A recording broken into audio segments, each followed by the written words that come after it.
June 3rd, Valley Stream, Long Island, 1994. Covington, Georgia, 1944. She's given me her bed. She sleeps on the couch in the living room. I'm still asleep, and yet I hear her moving through the narrow hall, through the creaking screen door onto back porch. Then the pulley creaking, chain rattling, a clang of pail, down Wells side, bumping, clink, clunk. Then a long falling silence, dropping free, then plop, down at the bottom, the bucket bobbing, upending, dragged down by the chain, by the bubble and suck of water sloshing, lapping, overlapping, silvery overtones and shadowy under, a shimmer of echo and source, swish, slap, slurp, splash, bubbling and gurgling, oozing up the dark, cool shaft of reverberant stone, tin, wood, iron, creaking and scraping the crude slabs, her sigh as she heaves, then the long, sweet, soothing pour of bucket into water can, down steps, a long level silence as she crosses lawn, an eternity. Then a taut, slender creak of the wire-hinged gate stretched, opening.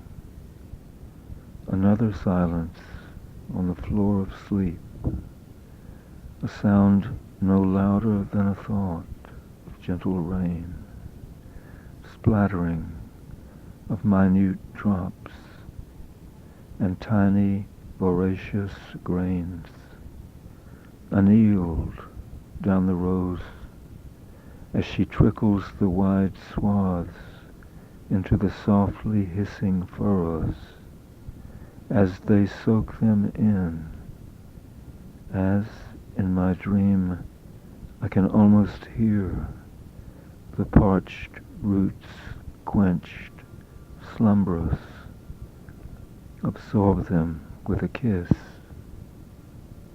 and a sigh, sipping them tenderly, the deep life reprieved in the twilight before day. Then a dull clink and thud, thud of spade far off with first birdsong, as her gardening in the cool hours after dawn, before sunrise, enters my dream. At the end of a summer full of women, the men gone off to the war, at harvest time in the cannery in Porterdale, on the eve of Hiroshima. Yes, something else is here, stored, compressed under years.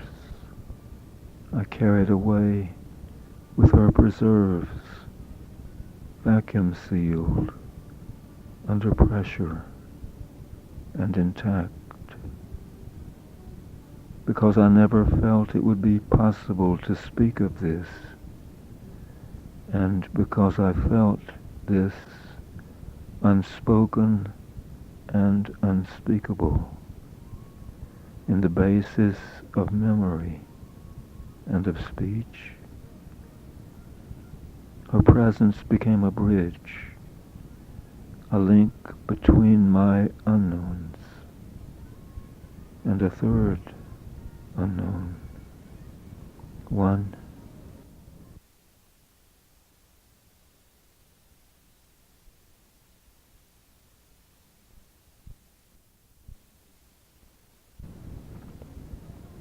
God as the hidden blank behind everything.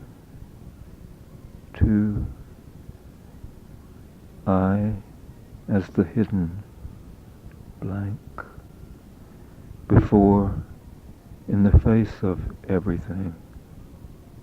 Three, and the bridge between the blank and the blank of her most secret purpose as I felt it. To link these, to yoke the blank and the blank into the thee, the thou, pressing through, more potent because invisible, like the conductors through the music, which conveys the composers, which, she insists, is not his, but the Creator's, which directed hers. In the reserves I draw on, in the accounts unwritten, of everything I would say, to speak out of the unspeakable and not yet spoken. As long as I live, what is this memory in me, if not her immortality? A small staked claim therein, a portion of territory on the edge, won despite the losses of whole plantations, kingdoms, continents, planets and sun. Maybe a neglected field on the north side of Mount Todt, in the outback, a windy barren covered with mesquite, sage, a patch of twilight in the cheekbone. In the face, behind the windshield, in 1973, darkly shadowed with glints.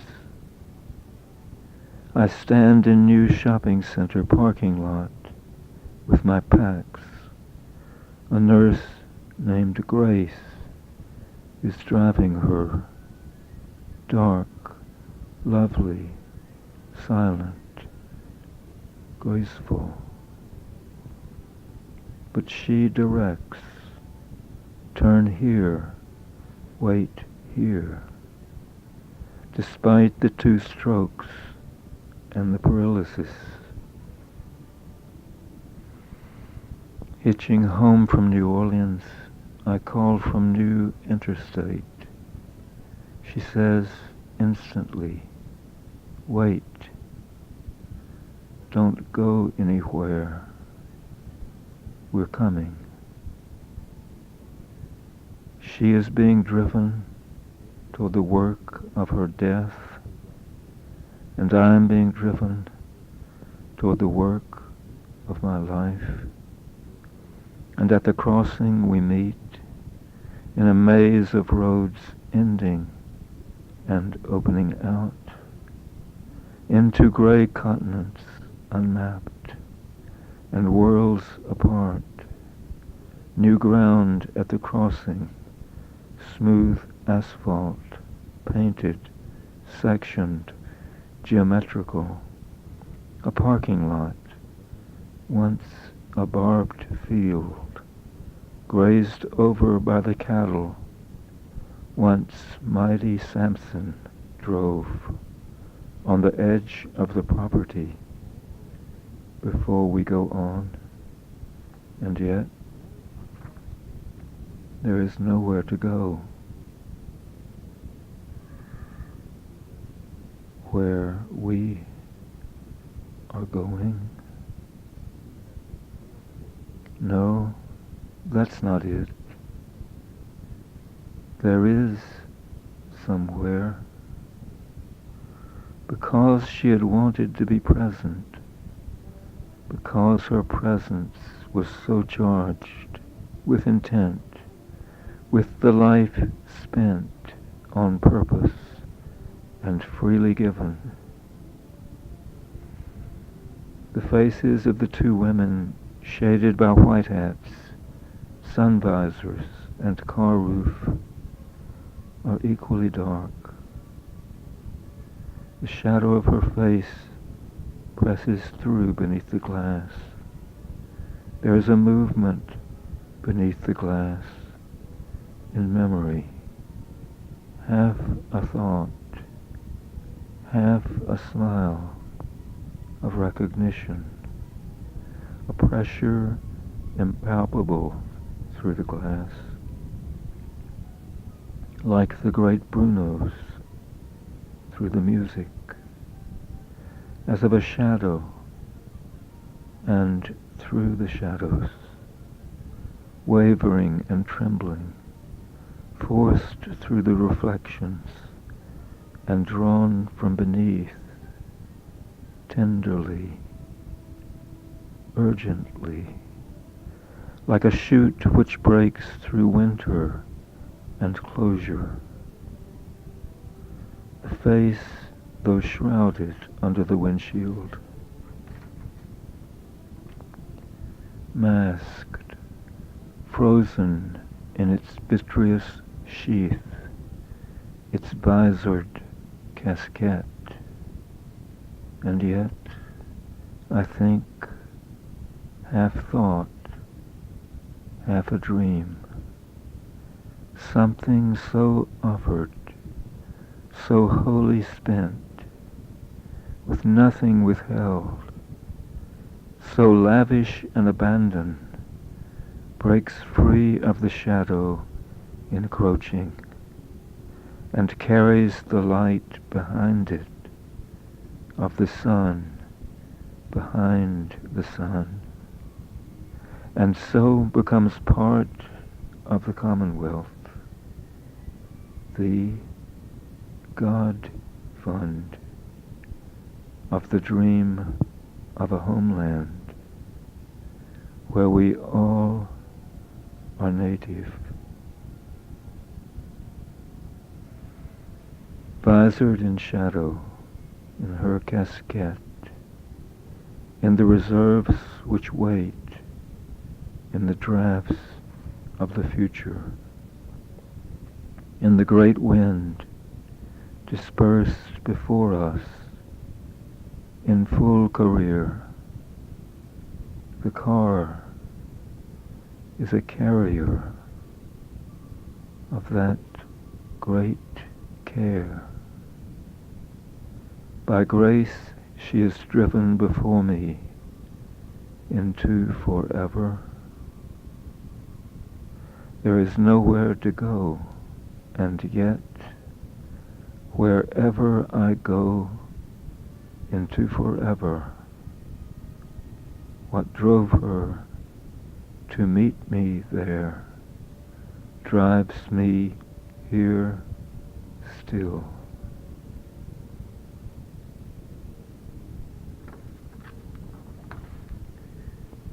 Notes. 1. To clarify the reference on page 5 to the great Bruno, from an email, May 28th, 2013. I don't know if you've seen this, part of a larger notebook from 1994 called Pale Rider, after the story by Catherine Ann Porter. Earlier, I'm working on a room in Long Island, which is full of dust. I am listening to Mahler, or maybe it is Brahms. I hear someone breathing in the room. I am alarmed. I don't see anyone else.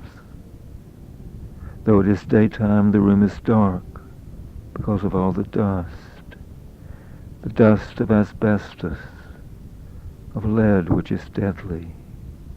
There is only the dust and the music and the breath of the stranger.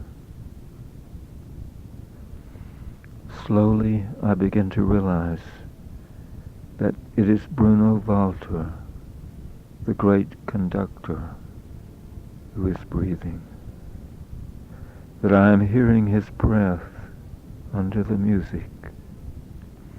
That he is breathing into the music the breath of his life, his love, his skill, his memory, his mastery, his devotion.